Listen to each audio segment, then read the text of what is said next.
Hi, and welcome to the Thank God for the Beatles podcast. If this is your first time, welcome, and if you are returning, it's great to have you back. I'm Karen, and joining me as co-host is my older brother, Jeff. How you doing, everybody? Today we are diving into and sharing our very joyful appreciation of A Hard Day's Night, the album and the movie. 56 years later, it's hard not to smile or laugh or feel good when listening to or watching this movie. All of the charisma and the playfulness and talent was undeniable that the Beatles brought to us, and you could see that they were different from all of the other groups at that time. Was it the Liverpudlian humor, the groundedness that they showed, their intelligence? All of these things, all of these elements, and the Beatles' own desire for challenge and growth propelled them. The Beatles blew right into our lives like a tornado that lasted for several years and probably one that we were quite thrilled with. So we would typically start off with first impressions, and Jeff, share first impressions of A Hard Day's Night.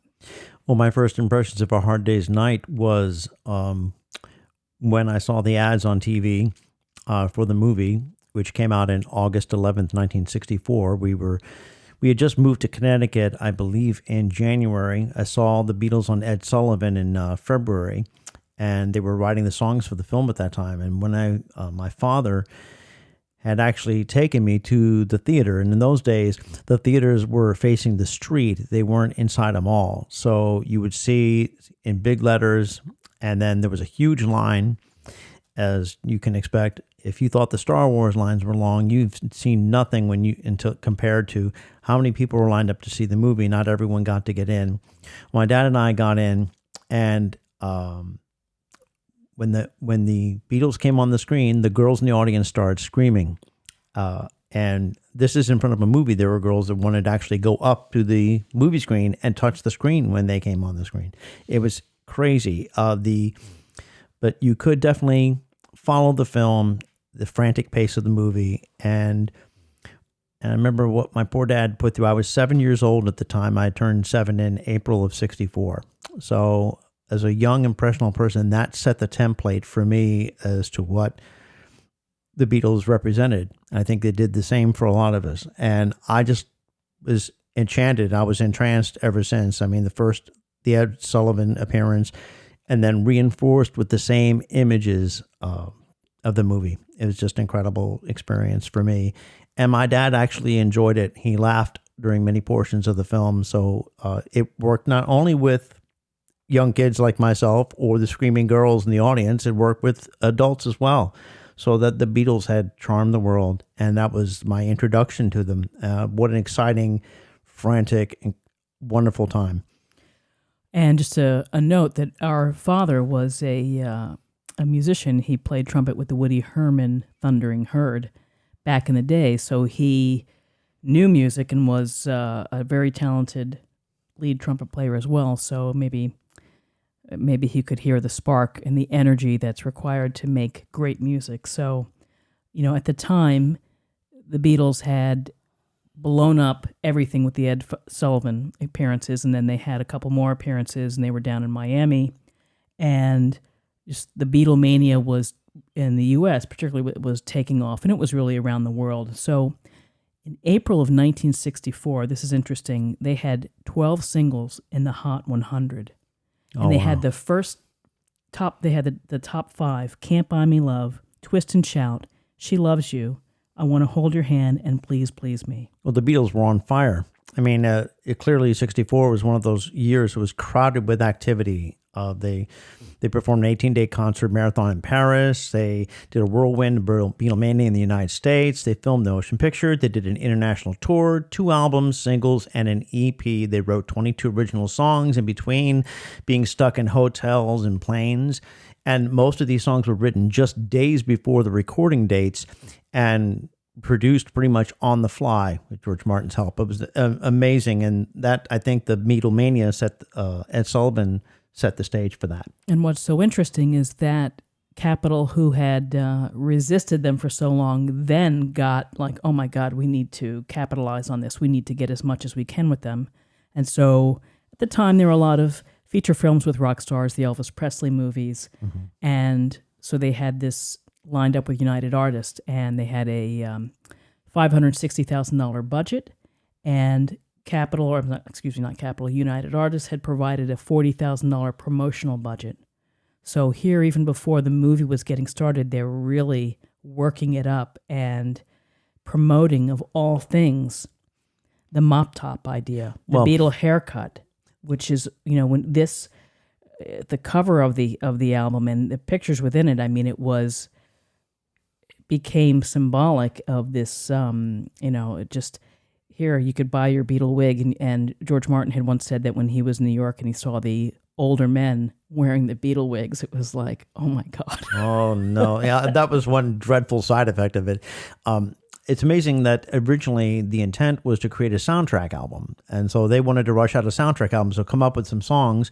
And I believe they were told to come up with at least 6 songs, and they brought about 9 to the sessions. And so they were signed to do the film, but they didn't really care about the quality of the film so much, but the Beatles did, and the British did. They were very selective, and they had offers prior to that, but where they would be a band in the background, and they weren't going to settle for that. They wanted their film to actually be a quality film.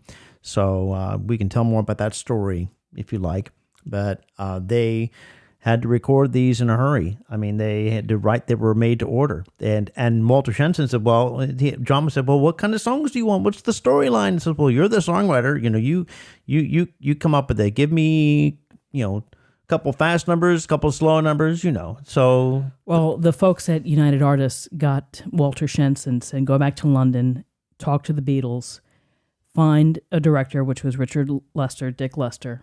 An American director in England. And so who was doing some of the Goon Squad stuff. And that sold them right away. They loved the Goon Squad. That's right. I think that's what it's Peter called, Sellers. the Goon Squad. But Peter, the Goon Show, I think. It was Peter Sellers.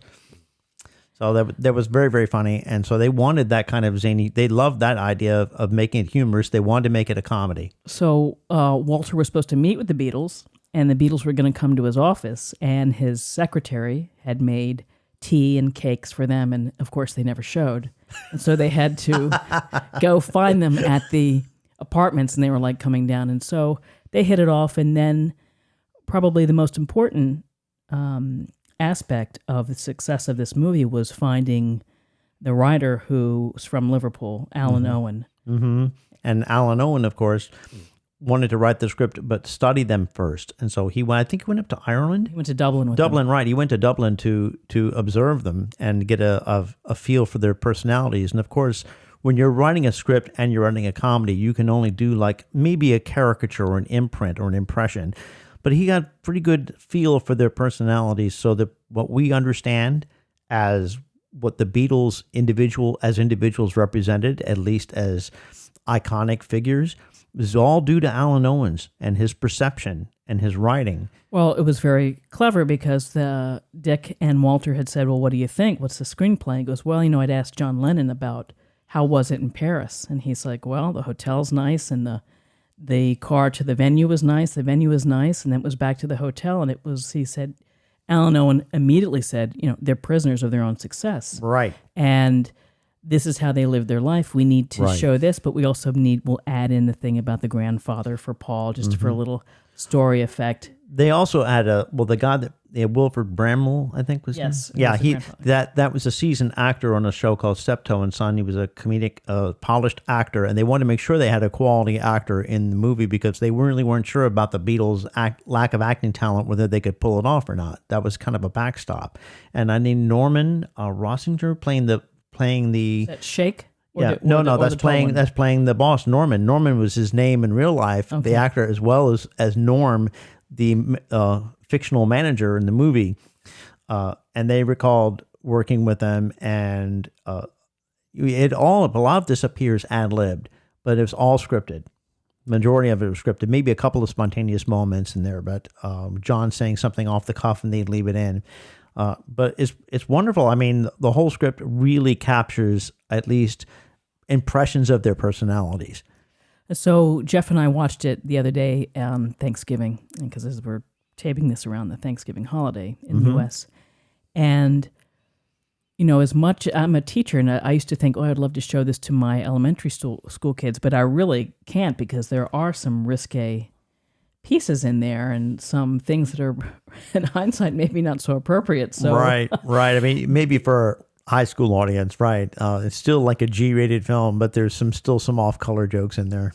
yes. Yeah. So this the Beatles recorded quickly. They filmed starting on a Sunday, March 2nd, because they had to film at the train station so that there were no trains coming back and forth, and so they were on such a tight schedule. And the day of the shooting, the Beatles are signing their actors' equity cards, rushing to sign those to be unionized. And it was and curiously, like most films are not done this way, where they actually filmed it in the sequence that it happened. That's right.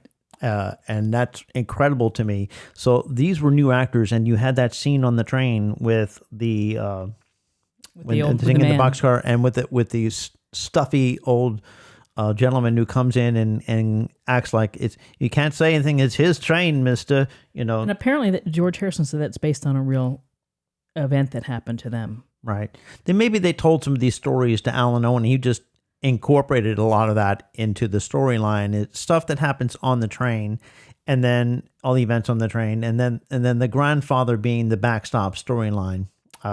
And it was very. And the comedic part of it too. Comedic. Yeah.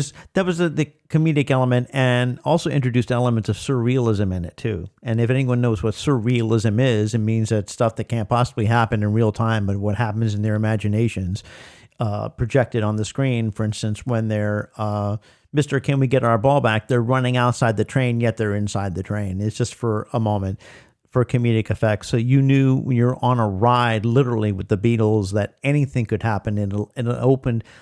Cinematically opened all possibilities in the film. So they worked on this in March. They had, I think, some shows in between, and it was March, April.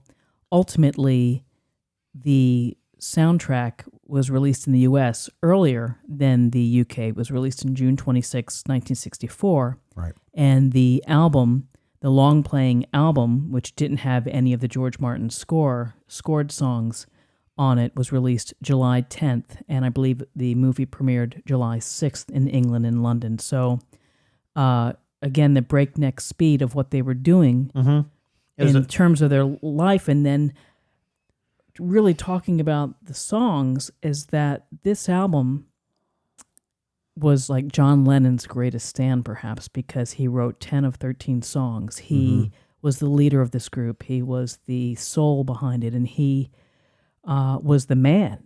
He was clearly everything. in charge. He was clearly the leader and clearly in charge of that. And I believe George Martin won an award for that soundtrack because it included Ringo's theme, which was This Boy. He had a Oscar nomination. right. And then Alan Owen also got an Oscar nomination for the screenplay. Richard Lester did not. And Richard Lester, based on a couple of interviews that I read, was quite bitter. And Richard Lester tells that Help is his favorite movie, not this one, even though he recognizes this was important and very good.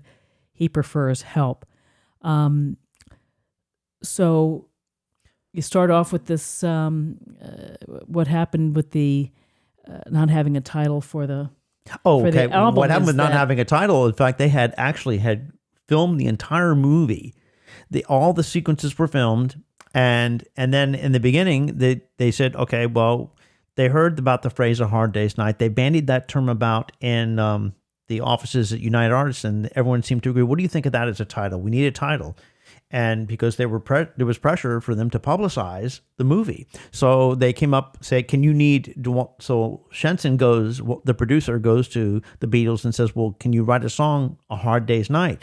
And they, well, what's that supposed to be about? Well, I don't know. Again, you're the songwriter. Well, they're saying it didn't have to be in line with the movie because none of the songs really did. Right. None of the songs really did. It was more an impressionist type of film. So they was made to order. So they had written the song, brought it in, the lyrics on matchboxes the next day. It was in that night. They wrote it that night under pressure. Or they brought Walter Shenson in at 8:30 the next morning and played for him on acoustic guitars. And that was it. I mean, and it became a number one single. Well, not only that, but on April 16th is when they recorded it. And John had brought Maureen Cleave, who was a journalist, a music journalist, with him, and they needed to add a couple things. And John's original line, "But when I get home to you, I find my tiredness is through and I feel all right."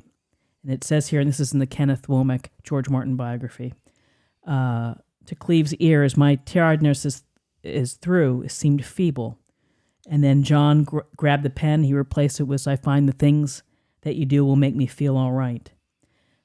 Right. What was interesting about this, Jeff, is that Richard Lester was in the control room with George Martin while they were recording this. And Richard Lester played like a little bit of jazz piano, and he thought much higher of himself musically than probably where he was. And so he and George Martin did not hit it off. Richard Lester was bossing him around. "I want this, I want that." George is the diplomatic gentleman, and his biting his tongue and basically ignoring him. And what Richard Lester says is, "I need a cinematic opening there." And so what they came up with was the chord, which that opening chord. Yeah, I where want to they're discuss playing- that opening chord of the song. What is the chord? It's like a version of No, F. it's a, hold on to my notes here. The opening chord is really a G seventh with an added ninth and a suspended fourth. George and John are playing an F major with an added G. Paul plays the D. And then afterwards, they doubled acoustic guitar and piano, so you get this lushness and this amazing sound. And it just truly opened up. And then the other suggestion that Lester wanted to happen was at the end, he needed something for it to fade out. Well, those were both very good suggestions. I'm glad that George Martin didn't take up all of the suggestions, but he took up the best ones. And George Harrison came up with the arpeggiated 12-string guitar, which was slowed down. Mm-hmm. Right. As I think he purchased a Rickenbacker for a 12-string. He was given a 12-string Rickenbacker, which he used on. And John had a new Rickenbacker as well. Mm-hmm. On it, interestingly enough, is what was I going to say? Is that in recording the song, this is rare to hear, but Paul kept botching the bass part in the middle. They were in a rush to complete a lot of these. And he had to keep doing it over, and he really had to sit and practice, which to me is so shocking because Paul's such an amazing guitarist and bassist. I'm sorry, singer and bassist at the same time. Mm-hmm, but he was a perfectionist. They wanted it right. The whole key, what's great about that song in the opening sequence where you see the Beatles running, there's actually a section where you see George trips and falls, and Ringo falls over him. Yes, and then John turns around, real. and John turns around and he's laughing, and it's actually real, and they left that in the film. So that just it was a perfect film opener. It was a great film, and a made to order, which proved that under the pressure that these guys could come up with these songs. And the recording dates you hear as between January to June 1964 was spread out. I believe most of the recordings took place like in February. February, March, and April. Right, in February, starting in February, those songs were recorded. And what's great about A Hard Day's Night is the solo, which is, again, a continuance of George Martin's ideas about technique, which was they did the wind-up piano, which we've talked about before, the wind-up piano where George Martin played the piano, George Harrison played the 12-string, and then they sped it up to it sounds almost like this electronic, synthesized, crazy instrument. So different, and it probably would have been very hard to play live, but part of the mastery of George Martin, and that the song is just great. And the middle section where Paul's singing, mm-hmm. Yeah, John is very protective of that, and he says, "Well, I just couldn't hit that part. This is my song. I couldn't reach those notes. That's why Paul did it." But it does open up how they were partnering up, how it was taking it to the next level of them partnering up. Well, Paul McCartney refers to that as their close harmony period, and so he was aware that they had harmony, and then he also were trading vocals, and they were practical. I mean, they were a team, and John recognized that. That was definitely mostly his song, but it was incredible. I mean, again, this is about John's dominance. If we get actually into the songs themselves, the ones that not only made the film and then the ones that did not make the film that ended up on the British release. It's just one after another, just under this immense pressure to come up with these incredible songs. And some of their very best songs, in my opinion, at least from the early Beatles period, is my favorite album, in fact, from that period. And John Lennon, you can start to see some of his anxiety or the underneath issues that he faced with these songs, the jealousy, the idea of jealousy, of having a chip on his shoulder, stating it right out there. So let's talk about we talked about Hard Day's Night. How about I Should Have Known Better?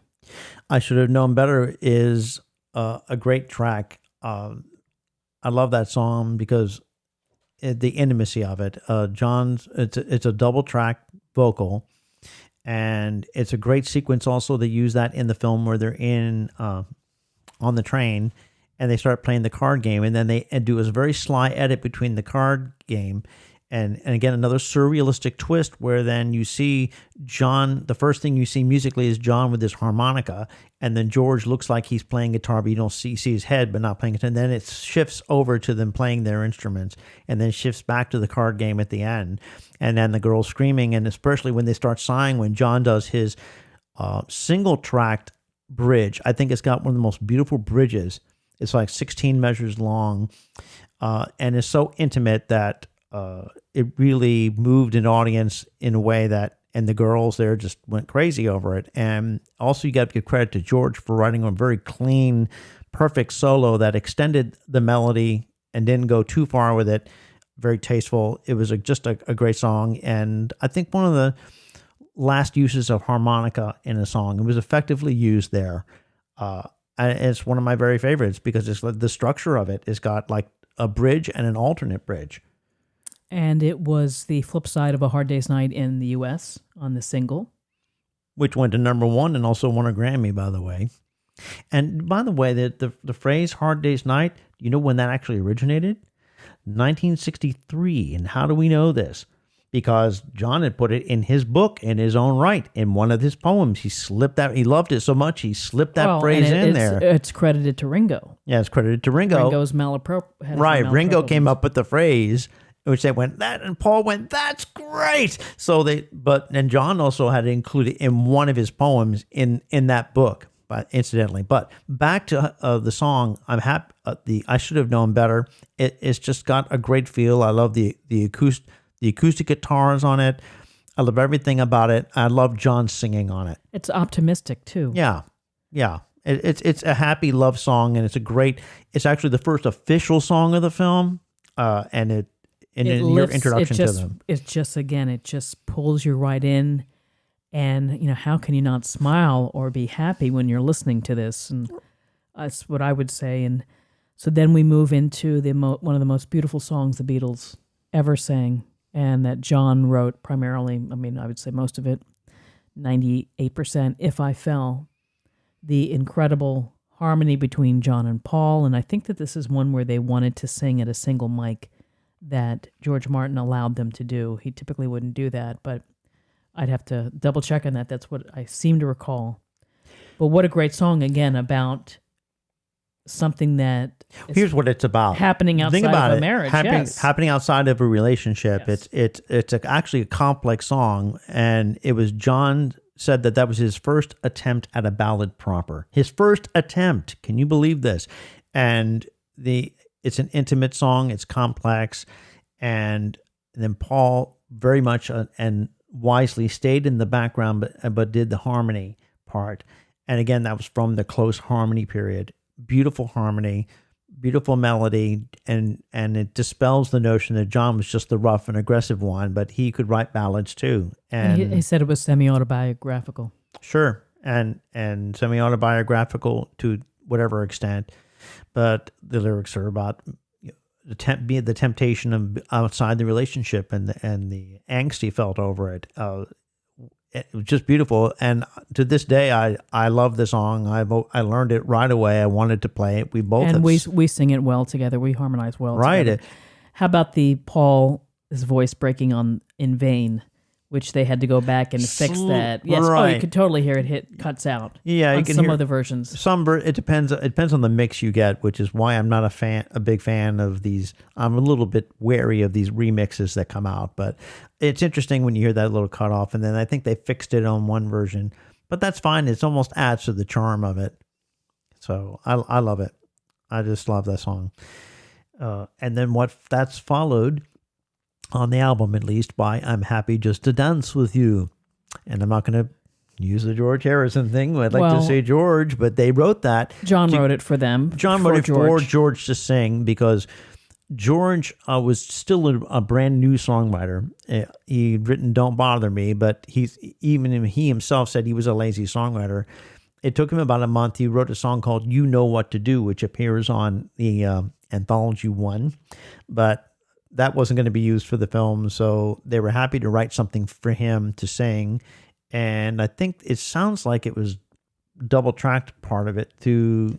It was a quick recording. They didn't... I think that "If I Fell" took a long time.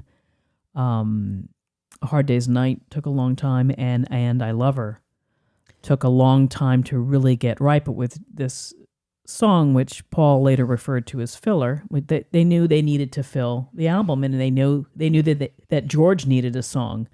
Interestingly, Ringo doesn't have any singing on this album. No, he does. He doesn't, but that will come out later. But in this particular track, what I also love about it is the rhythmic quality of it, and George's playing. If somebody tries to take my place during that section, he does this really great guitar riff playing on it, which is danceable, and his vocal is excellent. I don't think his voice ever quite sounded the same. He sounds deeper, or maybe it's because the British version remix was slowed him down a little bit. But I loved his singing on it, and that's one of my very favorite songs that John and Paul wrote. And George did a great job, and they gave him a chance to shine, and he did great. We follow that with probably, again, one of the most beautiful ballads ever written, "And I Love Her." This could be my number 2 song of all the Beatles songs. Right. John had called it Paul's first "Yesterday." And it was mostly Paul's, although John would claim later years that he helped with the middle eight, and then Paul would later correct him and say, well, he actually wrote like most of it. Maybe John made a suggestion, but it was clearly Paul's song. And I noticed that in the movie, it sounds like you're hearing a single tracked vocal, I really like, which I really love. I think it's more intimate. Sounds like the speed has been dropped. Right. It sounds like the speed had been dropped in the film. Because the British electricity is different from American, and maybe that had something to do with it. It was their recording techniques. They used, I think, a different right. And when you're listening to the American, you listen to the mix on the record. It's a double tracked vocal, but I would have rather they put the movie version on the disc. I would rather hear that version. But as a song, this is where you hear George Harrison playing that beautiful 12-string on the solo. The Rickenbacker. He's playing a classical guitar. Well, he did have a Rickenbacker 12-string. I read another source. They had an acoustic track, but this is where, if you listen to the not on the solo. I mean, the solo was, I think, the flamenco guitar. Flamenco guitar, but on the other... I think it was just his Gibson J160. There's a little ding, ding, ding, ding, ding, ding, ding, ding, that part. No, that's the flamenco guitar. So on the recording of this... if you listen to the anthology, Ringo's playing drums, and it just doesn't work with the drums. And then I think that Ringo ended up playing, I want to say... What is he playing on there? He's like a little congas, or... It's percussion. I have to double check. I don't recall, but Norman Smith ended up playing like the bongos on one of these because Ringo couldn't get the rhythm. So I think that Ringo is playing like something else, some other percussion instrument. It's percussion. Let's just say he played percussion on it. It was great, and the song is starting mid-sentence, "And I Love Her." It's like you're missing the first part. Now, what's interesting is what at the time Paul was seeing Jane Asher was a famous actress, And this is what Jane had to say. And this is in an interview with an American writer, Michael Braun. She, quote, "The trouble with Paul is that he wants the fans' adulation and mine too. He's so selfish. That's his biggest fault. He can't see that my feelings for him are real and that the fans' parentheses feelings for him are fantasy." Paul has since said that it wasn't written with anyone in mind.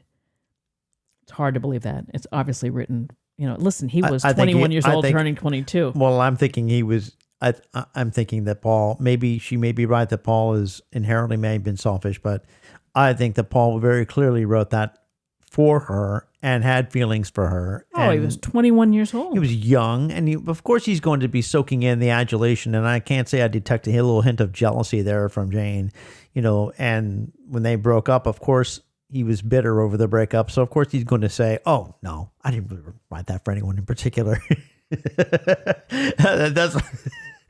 That's getting a little too personal. I think but I just love it as a song. I don't care what inspired it or who inspired it, really. It's just beautiful. You can apply that to anyone. It's deeply romantic. Stands the test of time. Right. And listen, this film is 56 years old. It's still... And the songs, and they don't sound dated. They don't sound...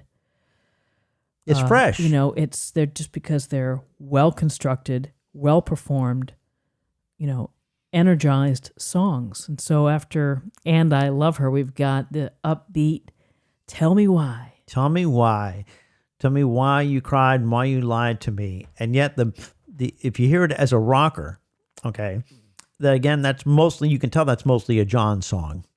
And how do you know that? He inspired the Chiffons and the Shirelles, and he wanted, this is for the concert scene. Right. The concert scene towards the end of the film. And Tell Me Why was included. And this is where they cut to a lot of the screaming girls. And you're not really paying much attention to the lyric, but it's about a guy complaining that his girlfriend's giving him a little too much trouble, right? I mean, it's why you cried, why you lied to me. There's a lot of drama. It's not really a happy song, and yet the tone of it and the recording of it and the energy of it is celebratory. So it's a bit of a... But you get a little bit of John within it, because it's like, tell me what I've done and I'll apologize. And so right. When you have this something inside of you, which is like, what can I do to make it right? It's what can we do to make this you're better? You're not getting, you're not getting what you need. What are you not getting from me that you need? What can I do? And that it's very John. I think that whole song, but the vocals on it, the energy of it, when they sing together is incredible. All their voices, all three Beatles, three John, Paul, and George, singing together is incredibly strong. Not to mention that a lot of these songs on this particular, from the film and from these recordings, are really great. The vocal performances, and then the bridge, Tell Me on My Bended Knees, Only Listen to My Pleas, and then they love to climb into that falsetto. Oh, it was great. What a great move in the song. Right. What a great bridge. And John was great with bridges, by the way, I think, overall, and that was incredible. His vocal performance there. And I think Dick Lester was wise to keep that one in the film and use that one and add to the excitement of the scene. Anything else to say about that? I just think it's a great tune. It's like it's what you call what do you call that? I don't know. What do you call it? I mean, I'm trying to look for the word. I mean, it just escaped me. It's a same thing that Can't Buy Me Love. It's a stopper. A showstopper. Well, it's perfect for what it was written for, which was the concert scene, and it gets everybody revved up and excited. And but it goes to the Beatles. It goes to the Beatles being able to, and particularly John at this moment, under intense pressure to deliver songs, and 13 songs for a long-playing album, to come up with songs that are pretty good and just sit there and knock them out. Right. That one was kind of made to order. And then you have a showstopper like Can't Buy Me Love. And that became also a huge, huge song in the United States when it was released.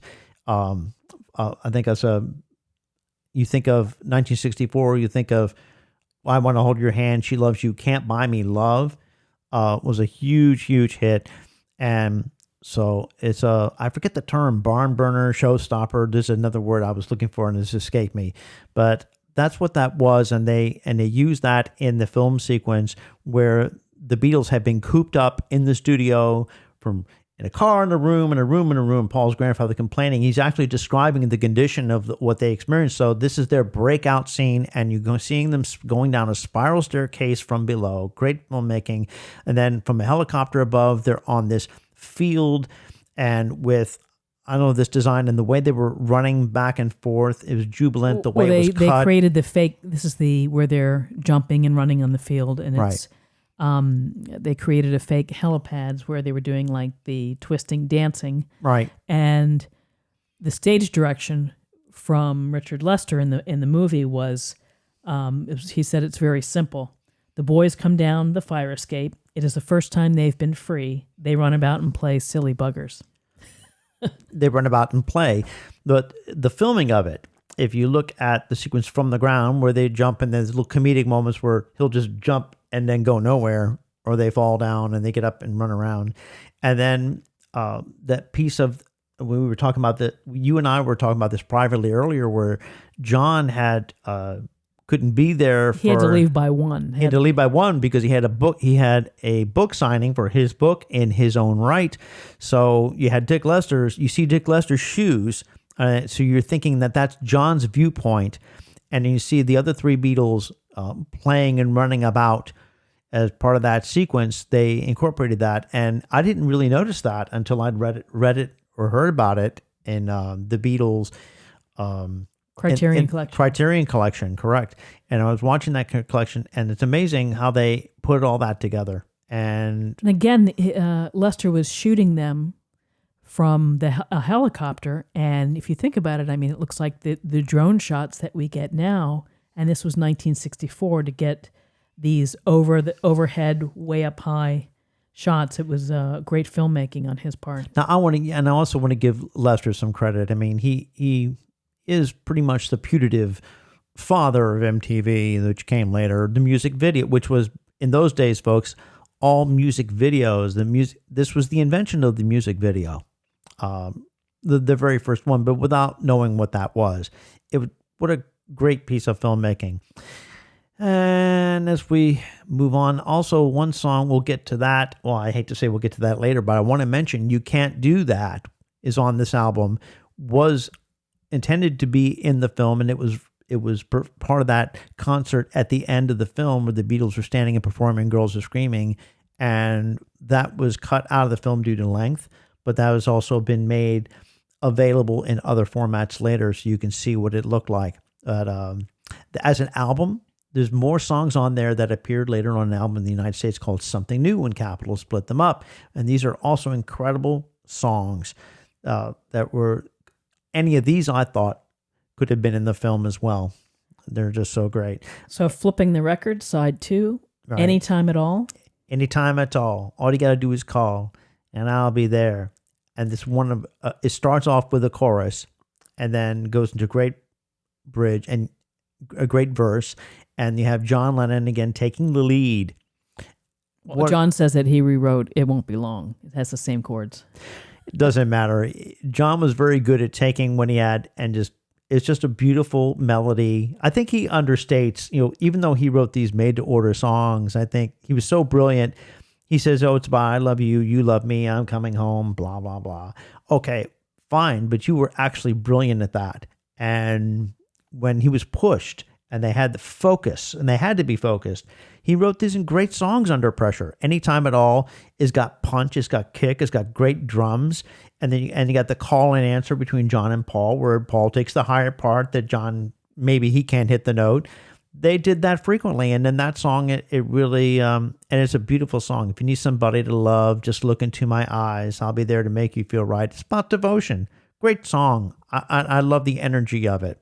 It's just, and Ringo, I have to mention too, throughout this entire record, I've never heard such passionate playing. I mean, he really put a lot more force into this record. He was happy. They're all happy. You could feel the energy of it. The energy just jumps out at you. So, and on that song, you hear the pop. You hear him hit those beats. Great recordings. You could just see with this movie, the Beatles enjoying, even though it was crazy, the Beatlemania was stifling maybe of their personal freedom, that this is what they wanted.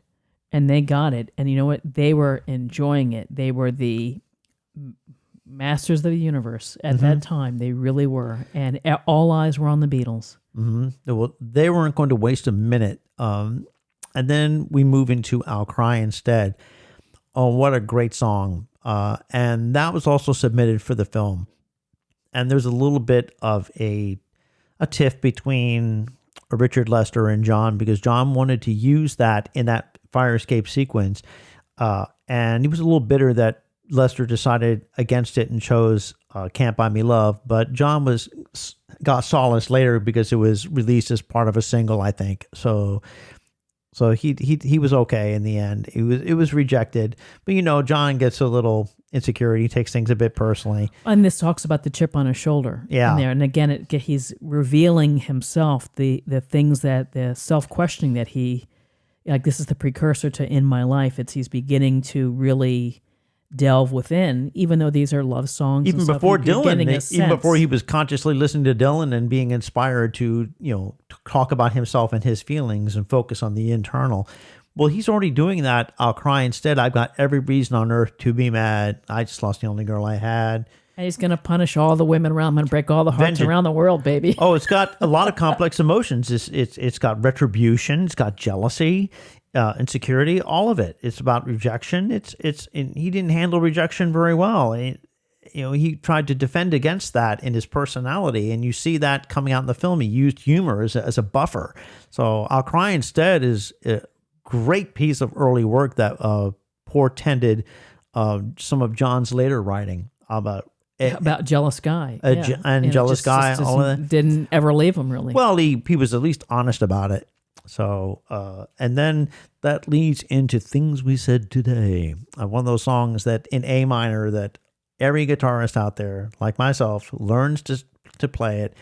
Now, I don't know what Paul really thought of this song, if he just felt like he knocked it out, but I think it's great. I think he wrote it on holiday with, I think, Ringo and Maureen and Jane. They were in the Caribbean. And wrote this, but it's savvy because it's realizing that Jane is an actress and is away and is busy, and here it's enjoying the moments, things that we said today, and taking, pleasure from that and recognizing that. I think it's a pretty mature song for someone who's 21. Very mature song for someone who's 21, and what really drives this song home for me is the bridge. Me, I'm just a lucky guy. He switches to, I think, an A major and then goes back to A minor for the verses. So, yes. But it has a lot of punch. You hear that Ringo's drums picks up on the bridge, and me, I'm just a lucky kind. Love to hear you say that love is love, though we may be blind. It's a bit reflective for Paul, as a song, and has that acoustic backing. It's just a great track. I don't think it was, that would have fit in the film, but it's, again, a classic song. I love it. I play it. I sing it. And so do millions of other people out there. And then we follow that up with You Can't Do That, which a lot of bands do. Song. A great song. And let's think about John's personality, insecurity, saying, okay, I think I've had just about enough of this. His jealousy, getting his back up and saying, that's it. No more. You can't do that. Basically, because I'm going to leave you flat. Blanket statement. And that was a bit, I think that went against the grain of the image that there was portrayed in the movie, because they're all seen as kind of very funny, witty, nice guys with a slight bit of edge, but there's actually much more edge. And I think that was left out. Lester left that out of the film. I think judiciously, I think he was correct because of the tone of the movie. I think he wanted to he was thinking of the movie as a whole, as a piece. But that song kicks butt. It's a rocker. It doesn't mince words. And what a great guitar riff. Let's hear that in here. I think that is that John's playing. I think John's playing the lead on this one. He's playing the lead on it. And it's that rhythm with a few licks. It reminds me of Keith Richards playing later on, of that combined kind of rhythm with lead built in, but it's a great song. And the vocal on it is just intense. John singing. Did I skip over When I Get Home? I did. But When I Get Home... Well, but back to... We'll go back to You Can't Do That. You Can't Do That is inspired by Wilson Pickett, who later became famous for Mustang Sally, right? Midnight Hour, and you could see how John being bluesy, and then, being very influenced by American music, and go to the drums and I told you before, and Ringo goes pop pop pop. He does this great. Ringo just plays right off of that perfectly. I really like listening to the anthology version of You Can't Do That. It's without the background vocals from Paul and George, and it's still really powerful as well. I mean, it's just the bass is a little bit more prominent, not as buried. Right. So it's some interesting bass work by Paul. Well, you get to hear stuff that they were in a rush to do the mix, Now, I skipped ahead a bit, but there's a song on there I personally love called When I Get Home. Probably another rushed made-to-order song, but what a great driving rhythm in that song, and a great vocal from John Lennon. This is John's like crowning achievement, this album. It's his love of Motown and American music, influenced, I think he said, by Marvin Gaye. Can I Get a Witness? Right. Come on, if you please. I got no time for trivialities. Who else has ever used the word trivialities in a song and made it work? Well, and it also goes to, I was reading in one of my books, that John was really a homebody, and to get home was important to him. And that certainly played out when he had Sean, and with Yoko, he became the house husband. He was perfectly content to be at home with his magazines, his books, his guitar, and a television. But John was also a fun guy. And in those days, Cynthia was wishing that he would just spend more time at home, with the pipe and the slippers. And that just wasn't his personality then. He liked to have fun. Okay. And interestingly enough, in one of the scenes of the movie when they're in the nightclub, John is sitting there and he's talking, and there's some beautiful women at the table. And it's like Jeff and I were saying as we were watching this, it's like, I could totally see him having these wonderful conversations with people at the nightclub, having that's his version of fun, whereas George and Ringo were dancing up a storm and Paul's chatting up the bird. Mm-hmm. Here's John turning on the charm. He needs someone who's an equal to him. He's a Libra in his approach, and that's probably why Yoko was so perfect for him later on, is that she connected with him emotionally and intellectually. He had to respect you intellectually to see you as his equal. All right. So I think that John was very handsome in the movie. It was something very roguish and charming, the sarcastic wit, but he truly is. People say it's Ringo's movie, but I think it's much more of John, because John is the clever one, and he's got that sexiness about him, the something. Paul was the cute one, and Paul was charming and cute, but I think the grandfather thing was like, eh. And then, of course, George met his future wife, Patty Boyd, on this. Oh, and Patty Boyd is in this movie flirting with everybody, but Patty was, she was, but Patty Boyd, the future wife of George Harrison. And George did a lot of flirtation in this film, too. He was flirting, the scene where he goes by someone in the boxcar, and Ringo says, "Oh, she'll only reject me and I'll be frustrated."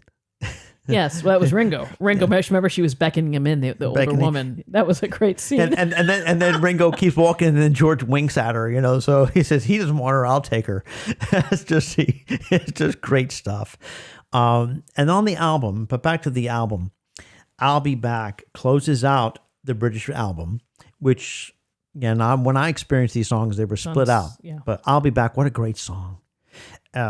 If you break my heart, I'll be back. It sort of takes it down a step, from all the high energy and excitement, and closes the album out with I'll Be Back Again, which they were back again. John says that great bridge. He picked this after listening to Adele Shannon's song, probably Runaway, and kind of used those chords to rewrite his own song. But it's a phenomenal, beautiful song. Yeah. Great harmony. Was it in the movie? It's complex. If don't- I was it ran in the- away was from it in the you, movie? no, it was not. don't If I think so, ran away yeah. from you, that you would want me to, but I got a big surprise. Well, it's very mature writing again for 20. I think he was 23 at the time.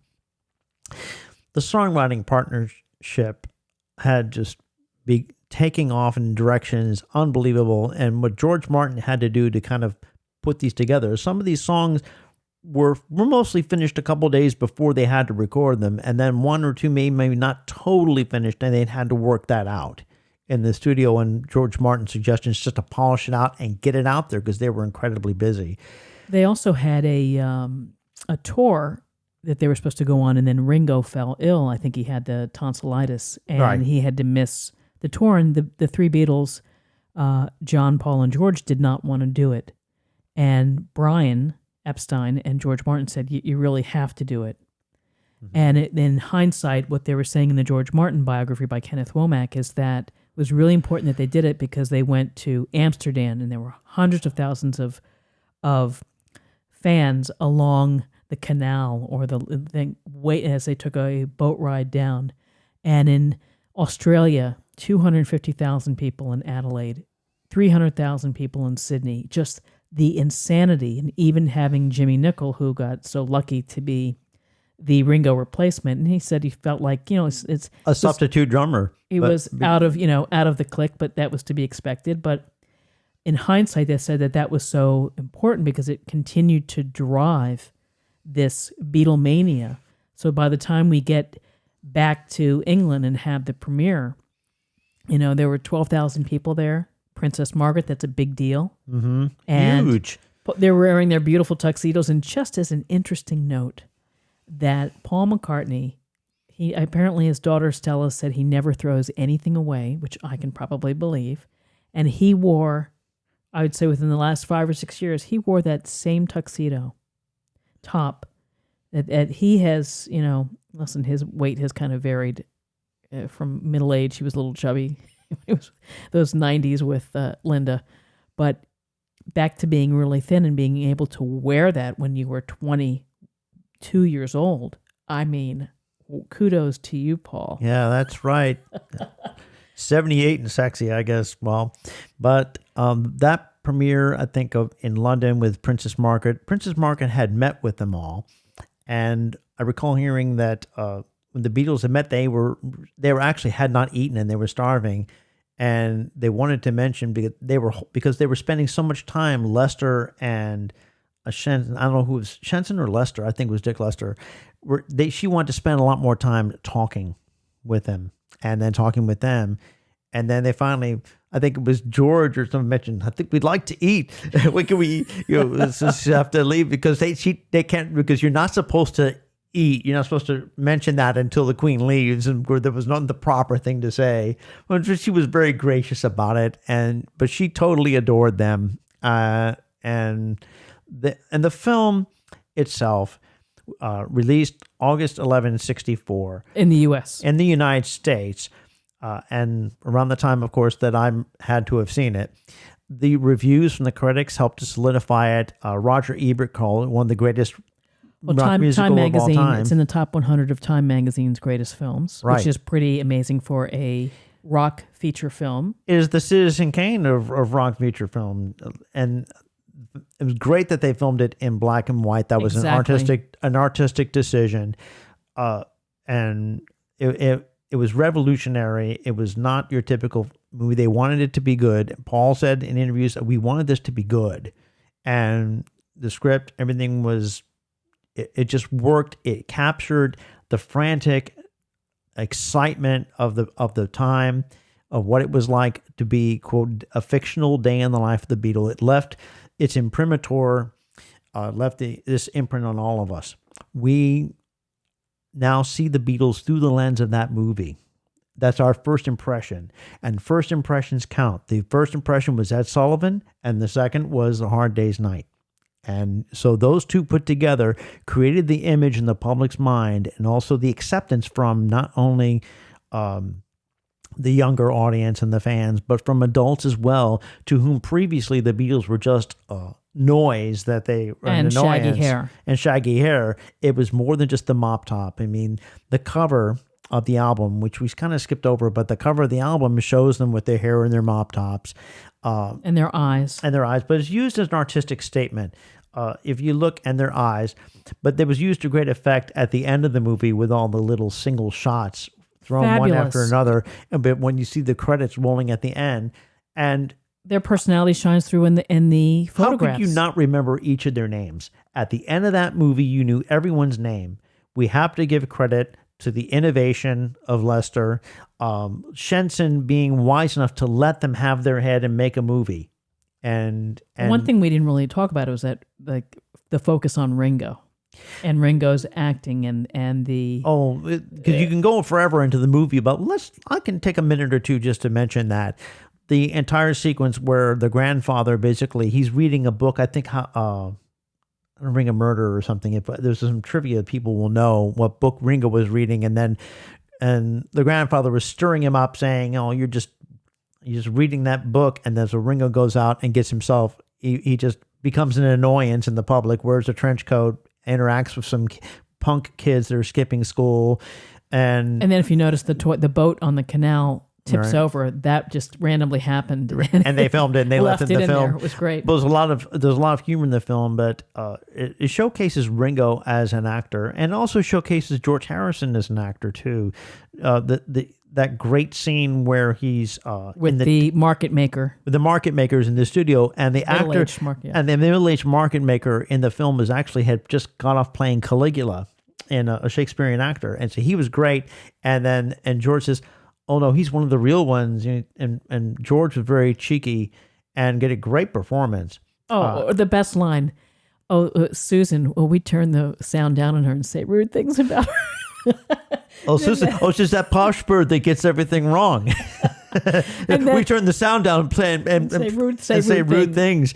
And then the guy's like, okay, make a note not to renew Susan's contract. Just in case he's thinking, maybe he's right, Is he a clue to the new direction?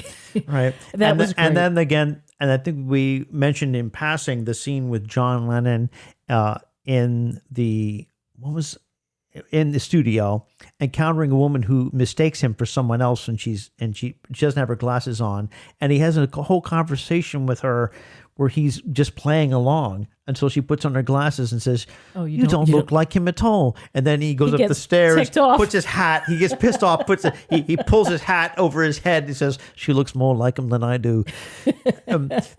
And it's just suited him great. And even John with the bathtub scene where he's got his trunks on and they left that in.